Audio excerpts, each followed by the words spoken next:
et sans un mot, partager l'émotion qu'on voyait en fait. Et justement, il n'y avait pas besoin de mots, on se comprenait. Et je trouvais ça magnifique et je me sens justement hyper privilégiée d'avoir pu le vivre avec mon papa.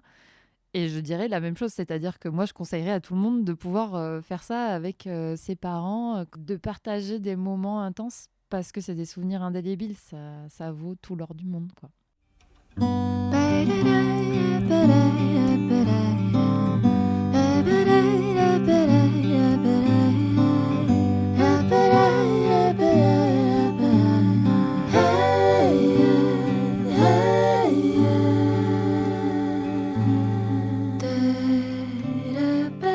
pensez que l'histoire des humains est faite d'autre chose que de compétition, de lutte pour la survie des plus forts au détriment des autres, et d'histoires exceptionnelles d'hommes et de femmes au destin hors norme, presque surhumain? Eh bien, vous avez raison. Vous savez, je crois pas qu'il y ait de bonnes ou de mauvaises situations. Moi, si je devais résumer ma vie aujourd'hui, ce serait d'abord des rencontres, des gens qui m'ont tendu la main peut-être à un moment. Quand on regarde les champignons, les plantes ou les animaux, on voit pourtant des associations puissantes et parfois incongrues un peu partout. Alors, si eux peuvent le faire, pourquoi pas nous? Mais ce qui a émergé un peu plus tard dans l'histoire des sciences et qui fait le cœur justement de notre être jamais seul, c'est qu'un certain nombre des organismes qui nous entourent ont des relations avec nous qui sont des relations de coexistence et des relations mutuellement bénéfiques. Dans Symbiose, le podcast avec un S, on va partir à la rencontre de binômes inspirants qui s'inscrivent dans des collaborations mutuellement bénéfiques. Et on va les mettre en lumière. Ou plutôt en son. En couple, en famille, entre amis, au travail, il y a des milliers de manières de s'entraider et j'ai envie de vous les raconter. Je suis Amandine Bard et bienvenue dans Symbiose, le podcast avec un S.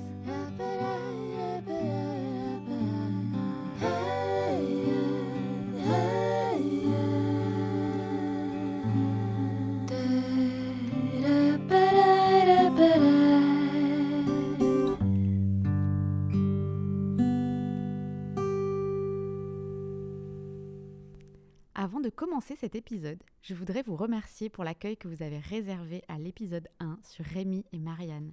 Si ce n'est pas encore fait, abonnez-vous pour ne rien rater des prochains épisodes. Aujourd'hui, je vous emmène à la rencontre de Marion et Philippe, une fille et son père qui ont traversé l'Atlantique à la voile ensemble en été 2024. Au-delà de leur belle relation, ils ont aussi parlé de l'importance d'un collectif et de la confiance entre les personnes. Je vous laisse les rencontrer avec moi et vous souhaite une très bonne écoute. Bonjour et bienvenue dans Symbiose, le podcast. Aujourd'hui, on est dans un bateau qui est sur un étang pas loin de la mer Méditerranée. On est sur le Zen et je suis accueillie par Philippe et Marion. Merci à tous les deux de m'accueillir sur votre bateau. Est-ce que vous pouvez vous présenter pour commencer ? Alors je vais commencer. Philippe, donc 61 ans, je suis enseignant. Marion, donc 39 ans, la fille de Philippe. Ok, vous avez eu un projet ensemble récemment, vous avez traversé l'Atlantique ensemble à bord du bateau dans lequel on enregistre aujourd'hui. Et donc on va se focaliser sur cette traversée de l'Atlantique que vous avez faite ensemble pour faire un peu le point sur comment vous fonctionnez tous les deux. Est-ce que vous pouvez me dire comment l'idée de faire cette traversée ensemble est née ? Ça a été quoi le déclencheur un peu ? Alors avant ça, je vais juste donner quelques précisions. Parce que traverser de l'Atlantique, déjà il y a soit dans un sens, soit dans l'autre. Et c'est pas tout à fait pareil. Donc déjà, nous, on a traversé côté Amérique, vers la France, vers Marseille. Parti du Guatemala, on était dans une dynamique où Marion était en Nouvelle-Calédonie, moi j'étais à Marseille, et donc on s'est dit, on va se retrouver au milieu. Et le milieu, c'était l'Amérique centrale, et donc on a choisi le Guatemala. Et toi, du coup, ton père t'a appelé un jour en te disant « Salut, j'ai un bateau à rentrer du Guatemala, est-ce que tu veux venir ?» Ça s'est passé comme ça ? Plus ou moins. Alors, le projet de bateau, d'achat de bateau, ça fait un petit bout de temps que ça gambergeait dans sa tête. Et ça fait un petit bout de temps qu'on en parlait et qu'on se disait que si un jour il y avait une traversée, on aimerait bien la faire ensemble. Donc, le jour où il a trouvé son bateau, il me dit « Écoute, j'ai trouvé un bateau au Guatemala, ça te dit de faire la traversée ?» Et là, j'ai fait « Bingo, j'arrive !»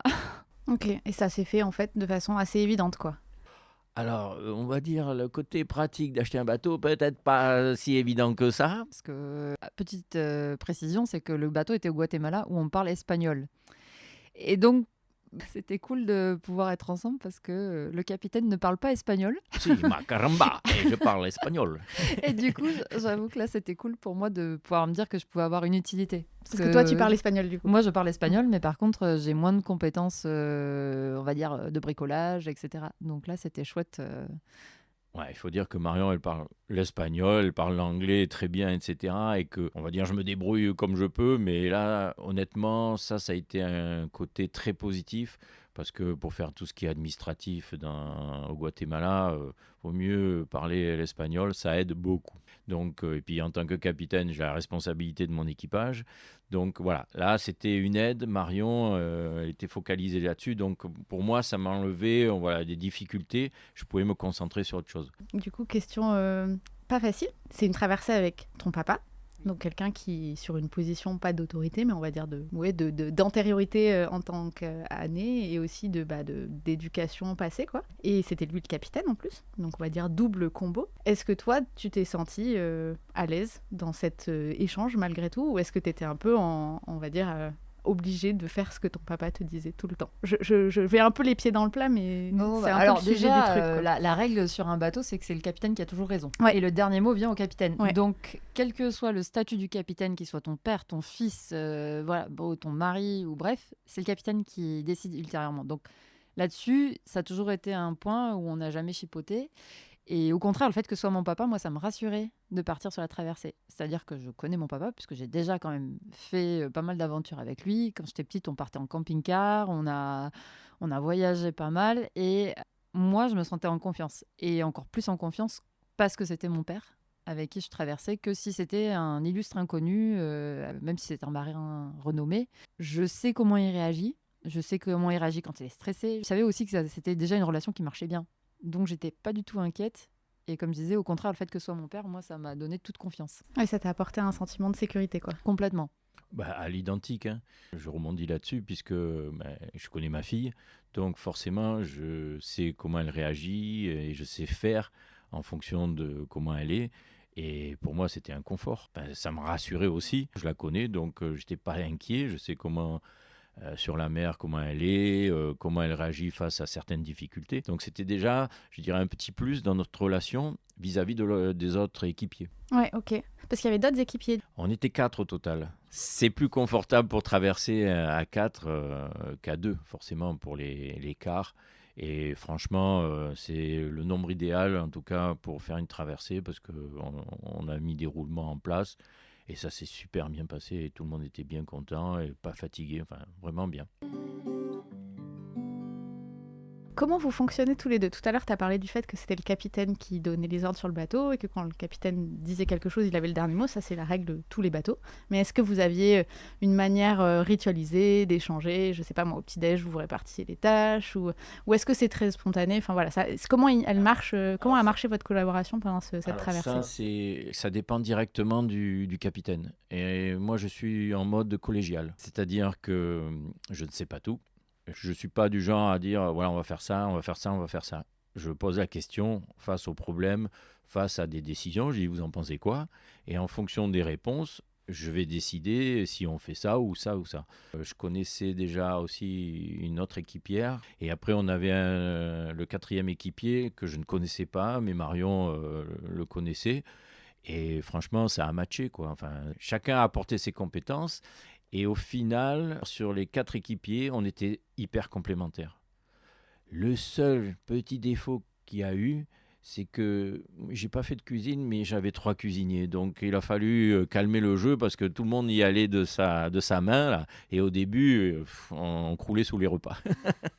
Mais sur un bateau, c'est intéressant. Ça s'est fait assez spontanément, comme il disait. En fait, quand il y avait des décisions à prendre, on en parlait tous ensemble. Je pense à la fois où on a fait un détour par les Bermudes. Il y avait une tempête qui s'approchait. Et Scénario donc, catastrophe. Hein. Moi, dans ma tête, tu me dis tempête qui approche, les Bermudes. Je pense à tous les films du monde qui parlent du triangle des Bermudes. C'est pour mettre du piment. Et donc, on a regardé la météo et on s'est dit, OK, qu'est-ce qu'on fait? À la base, on n'avait pas prévu de faire un arrêt. Et donc, le capitaine a proposé qu'on fasse un arrêt aux Bermudes pour s'abriter. On en a discuté ensemble et la décision a été prise. Et c'était très chouette d'ailleurs. Et vous êtes là pour en parler. Exactement, on n'est pas tombé dans le triangle des Bermudes. Voilà. C'est bien les Bermudes? c'est magnifique. On conseille, hein. Qu'est-ce que toi, tu gagnes de la présence de Marion sur le bateau et qu'est-ce que toi, tu gagnes de la présence de ton père sur le bateau? Vous avez parlé de confiance tout à l'heure, mais est-ce qu'il y a autre chose où vous vous êtes dit « Ah, c'est cool parce elle est là ». Mais on partage une passion commune. Aujourd'hui, de faire une aventure comme ça avec ma fille, mais je suis le père le plus heureux. C'est beau. Parce que c'est une transmission quelque part de ma passion et que ma fille participe à ça. Pour moi, c'est le plus beau cadeau qu'elle pouvait me faire. Oh, wow. C'est émouvant. Oui, non, mais c'est ça beau, vient en du vrai. cœur Ouais. parce que pour moi, ça vaut tous les cadeaux, quoi. Je veux dire, la traversée en tant que telle, oui, on s'est fait plaisir. Mais comme, je veux dire, on me pose des questions, j'ai dit, mais la cerise sur le gâteau, c'est de l'avoir fait avec ma fille. Et ça a une plus-value, mais c'est de l'or, c'est un trésor. Parce que c'est quelque chose qui restera gravé entre nous. Et c'est immuable. Je sais pas, c'est comme dans la vie de chacun, il y a des moments qui sont gravés à vie parce que ça vous touche, parce que c'est joyeux, parce que c'est triste. Et ça, c'est gravé à jamais parce que on a partagé quelque chose et l'intérêt aussi, c'est de le partager en tant qu'adulte. Parce que forcément, on va dire, à minima, on passe 21 ans ensemble. Après, les enfants font leur vie. Mais là, après, de se retrouver plus tard avec une certaine maturité, des problèmes, avec tout, et de partager quelque chose en commun, c'est fabuleux. Franchement, je peux que le conseiller à tout le monde, à tous les parents, de pouvoir, et c'est ce que je fais maintenant quand je raconte mon histoire à des amis, c'est de leur dire, si vous avez l'occasion de faire quelque chose avec vos enfants qui sont plus grands, faites-le, parce que vous allez vivre quelque chose de merveilleux. Tu veux rajouter quelque chose, Marion? Oui, moi, ça fait un peu le message miroir, c'est-à-dire que je me sentais hyper privilégiée de pouvoir partager ça avec mon papa. Petite, on a fait des choses, mais c'est vrai qu'à l'âge adulte, moi, j'habitais en Nouvelle-Calédonie, lui en France, ça fait 20 000 km d'écart. À chaque fois qu'on se voyait, c'était pas longtemps. Et là, d'avoir tout ce temps, en fait, c'est un luxe, c'est de l'or, quoi, d'avoir du temps ensemble, de partager ça, une grosse aventure, un rêve ensemble, c'était super chouette. Et il y a le côté traversé, vraiment, mais il y a aussi le côté juste être ensemble, en fait. C'est-à-dire qu'on a eu des moments où on a eu un peu plus de mauvais temps, des moments de beau temps, on a vu des couchers de soleil ensemble, on a eu des moments où on a parlé, et on a eu ce temps, ou juste d'être à côté et de regarder la mer ensemble, et sans un mot, partager l'émotion qu'on voyait, en fait. Et justement, il n'y avait pas besoin de mots, on se comprenait. Et je trouvais ça magnifique et je me sens justement hyper privilégiée d'avoir pu le vivre avec mon papa. Et je dirais la même chose, c'est-à-dire que moi, je conseillerais à tout le monde de pouvoir faire ça avec ses parents, de partager des moments intenses parce que c'est des souvenirs indélébiles, ça vaut tout l'or du monde, quoi. Moi, je vais imager ce que dit Marion. On s'est retrouvés par moments devant, on va dire, au pied du mât, assis tous les deux, et à regarder la mer pendant une demi-heure. Et le bateau, il filait tranquille. C'était un plaisir de naviguer. Et on regardait la mer sans rien se dire. Bon, après, on a parlé, mais pendant un moment, on avait cette plénitude de partager un instant particulier sur la mer, à écouter que le bruit de la nature. En tant que marin, c'est quelque chose qui touche, c'est gravé, c'est des moments un peu spécifiques. C'est cool en vrai, ça donne envie, hein. On aimerait bien tous faire une traversée de l'Atlantique en vous écoutant. Comme dit Marion, sur plein d'autres aventures, sur plein d'autres projets, c'est pas... Bon, nous, c'est la mer, mais je suis sûr que on peut le faire sur n'importe quoi. Avant qu'on commence l'interview, je vous ai demandé si vous aviez eu des moments difficiles ensemble. Vous m'avez dit, non, finalement, on a eu de la chance, on n'a pas eu trop de moments difficiles. Marion, t'as quand même eu une traversée qui n'était pas la traversée idéale. Là, on vient de faire un tableau idéal de vous deux au pied d'un mât, en train de regarder un coucher de soleil, mais il y a eu d'autres moments aussi. Je parle pas forcément du fait que t'as été malade comme un chien pendant des heures, mais est-ce qu'il y a eu des moments de la traversée qui ont été plus tendus ou plus compliqués, et comment vous les avez abordés ensemble ? Pour le mal de mer, pour faire un petit point là-dessus, effectivement, c'était un peu galère. On a fait notre traversée en plusieurs étapes.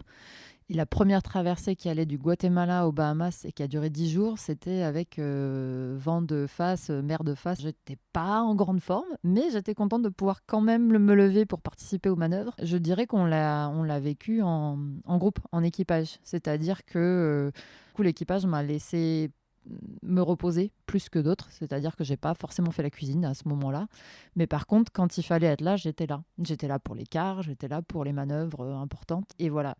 Donc ça, c'est la plus grosse difficulté pour moi. Tout le long, j'ai eu un peu mal de mer. De me laisser ce moment de repos, ça m'a aidé à mieux le gérer et puis de m'accompagner, d'en discuter aussi. C'était chouette, quoi. Parce que du coup, tu as été très, très ouverte sur le fait que tu avais le mal de mer et tout le monde était au courant, quoi. Oui, bon, après, pour le coup, j'ai pas dégueulé partout, hein. J'étais tranquille dans mon coin, je dormais et j'avais une bassine à côté de moi, mais sincèrement, ça a étalé, quoi. Ça l'a fait. On était 4 sur le bateau, donc quand il y a un équipier qui est faible, mais les autres compensent. Mais bon, faible, comme dit Marion, elle était juste... elle était pas bien, donc elle s'allongeait, et elle était là. Quand il fallait faire des manœuvres, elle était là. Parce qu'en général, forcément, les conditions météo sont compliquées.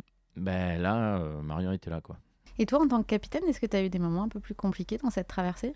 Alors compliqué, oui, en tant que capitaine, la première complication, c'est d'être responsable de mon équipage. Donc ça, on va dire du début jusqu'à la fin, c'était en background, hein. Donc il fallait que je veille à ce que mon équipage soit au mieux.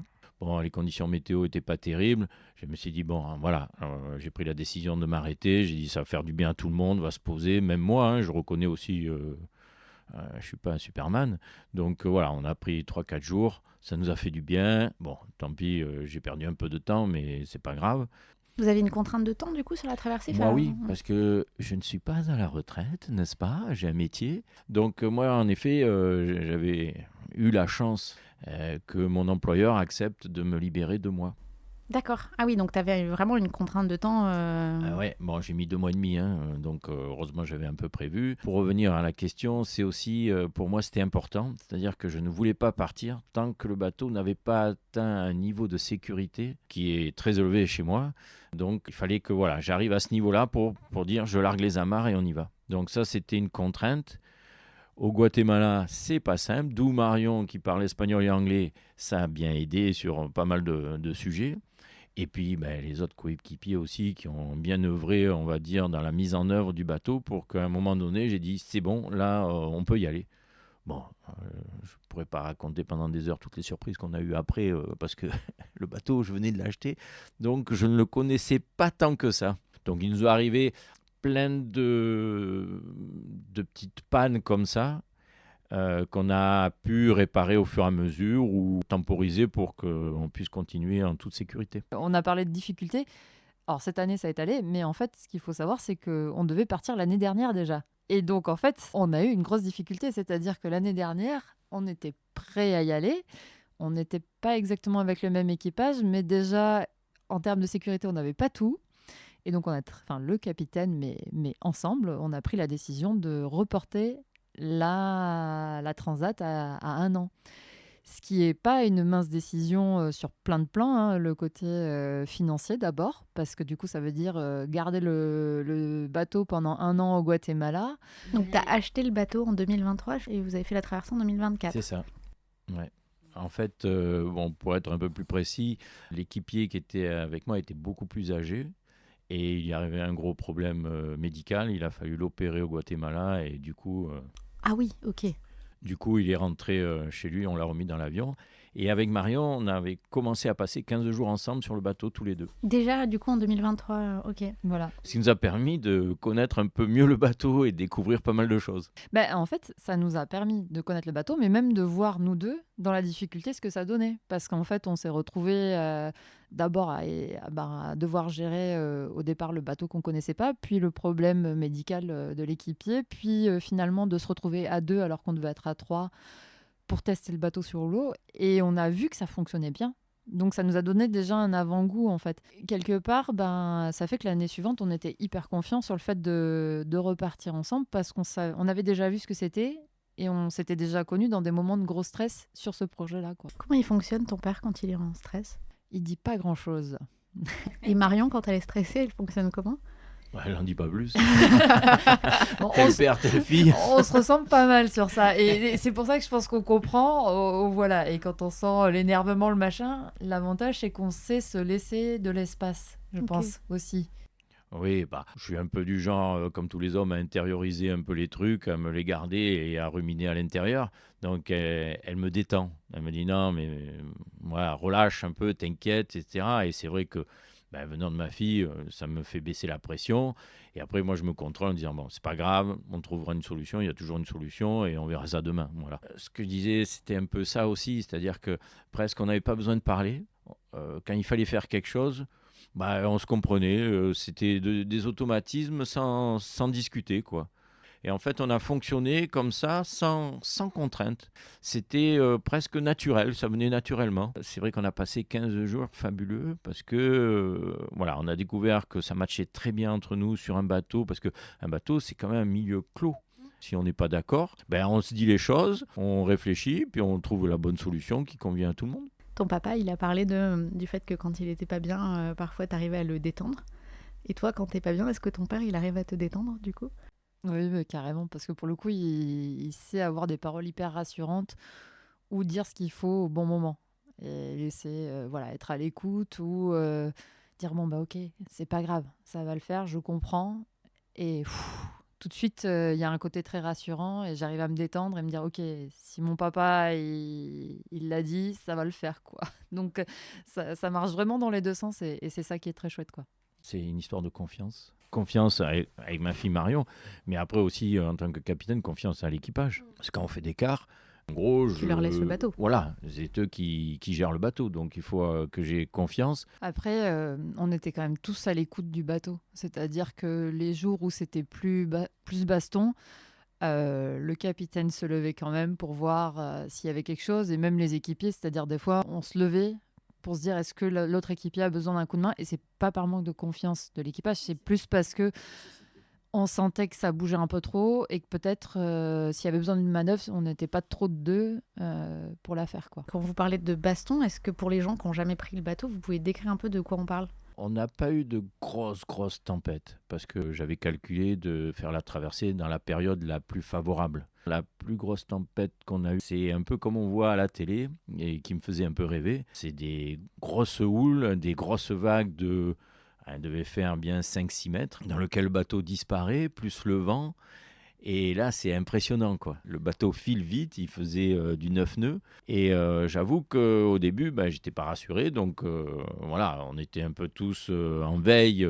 Bon, c'était la journée, ça commençait la journée. Voilà, pendant 4 heures, j'ai surveillé le bateau comme le lait sur le feu. Et j'ai vu que le bateau, franchement, ça m'a fait plaisir parce c'est vraiment un bon bateau.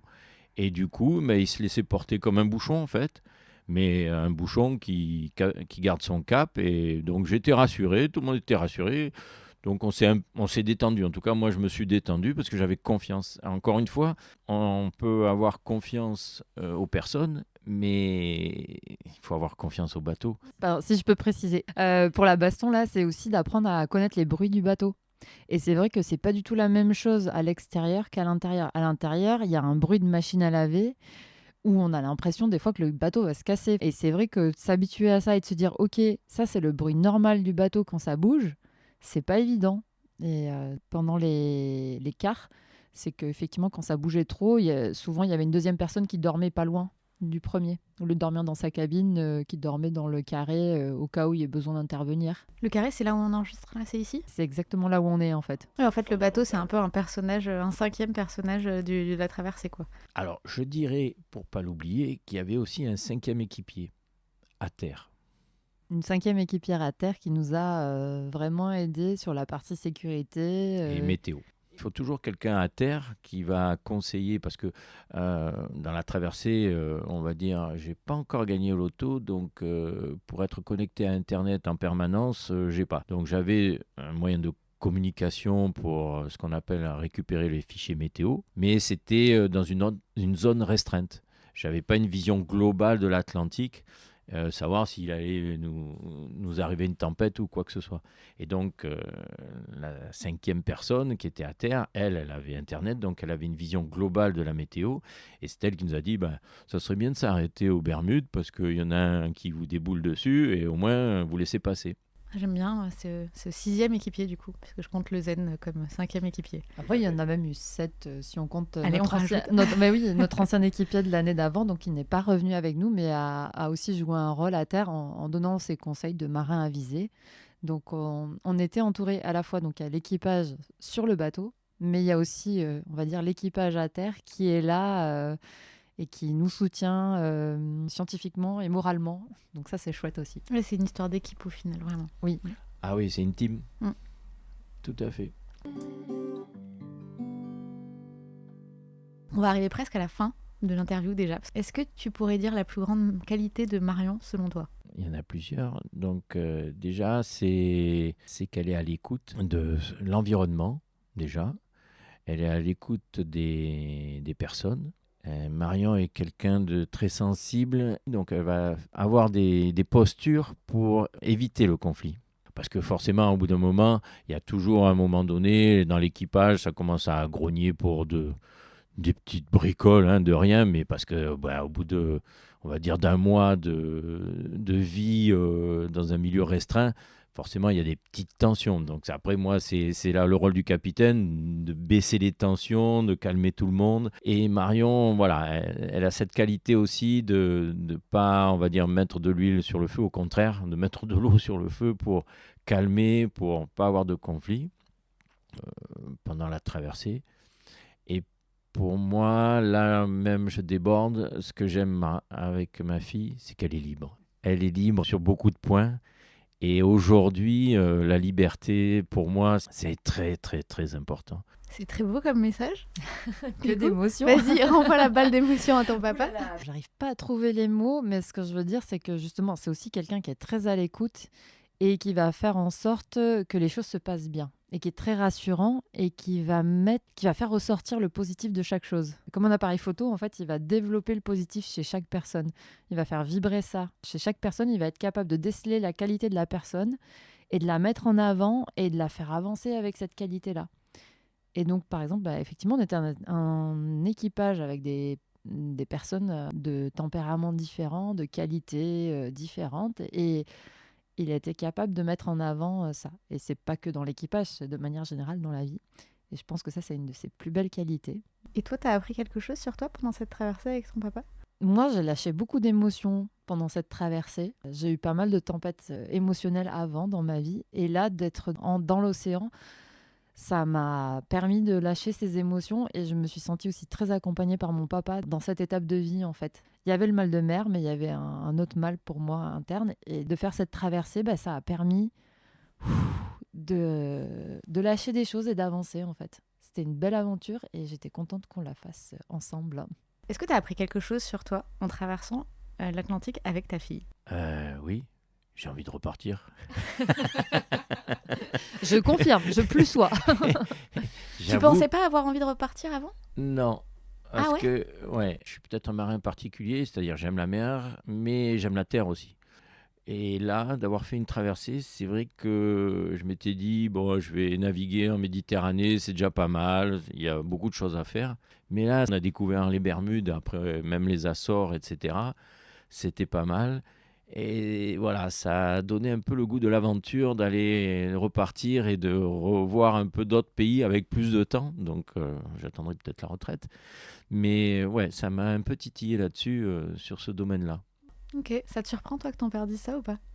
Non, mais voilà, ça m'a pas surpris, mais je suis contente que c'est comme mon père, en fait, pendant cette traversée, j'ai eu l'impression qu'il était lui-même, vraiment. C'est-à-dire que je l'ai senti en phase avec lui-même sur tout.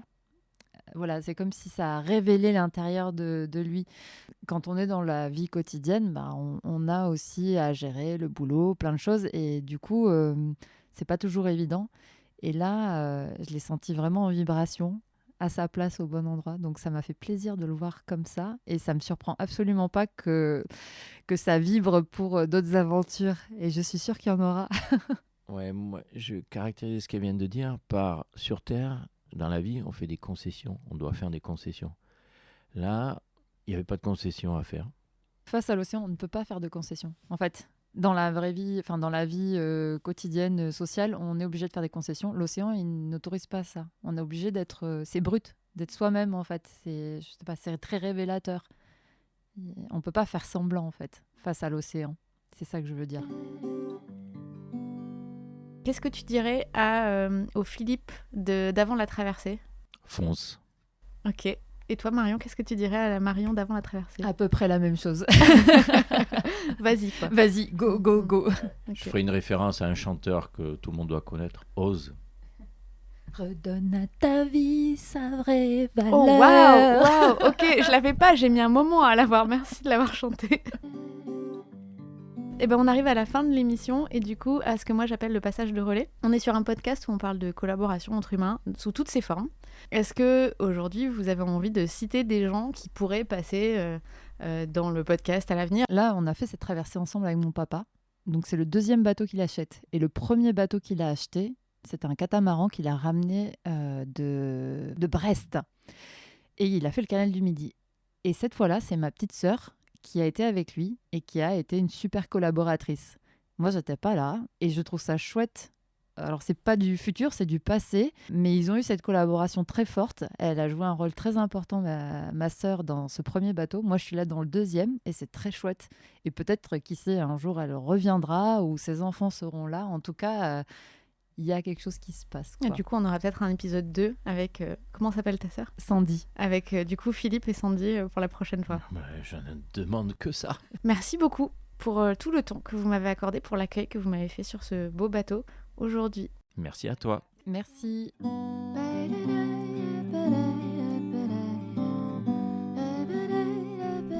Merci beaucoup d'avoir écouté ce nouvel épisode.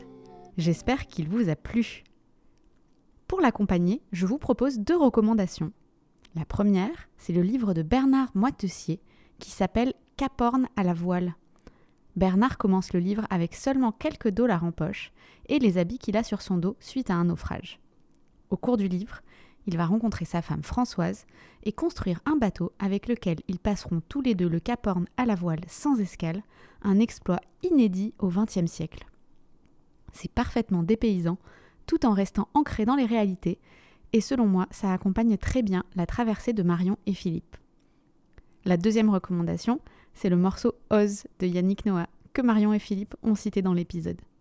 Si vous avez peur de larguer les amarres et de quitter le confort du port au risque de passer à côté d'une belle traversée pleine de surprises qui vous fait très envie, ce message est pour vous.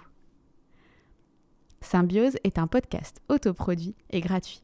Mon objectif est de dépasser 1000 abonnés d'ici la fin de l'année. Alors si ce n'est pas déjà fait, abonnez-vous et surtout, reliez le podcast à des gens qui ne le connaissent pas encore. Quant à moi, je vous retrouve dans 2 semaines pour le prochain épisode et cette fois, on ira au restaurant. À bientôt!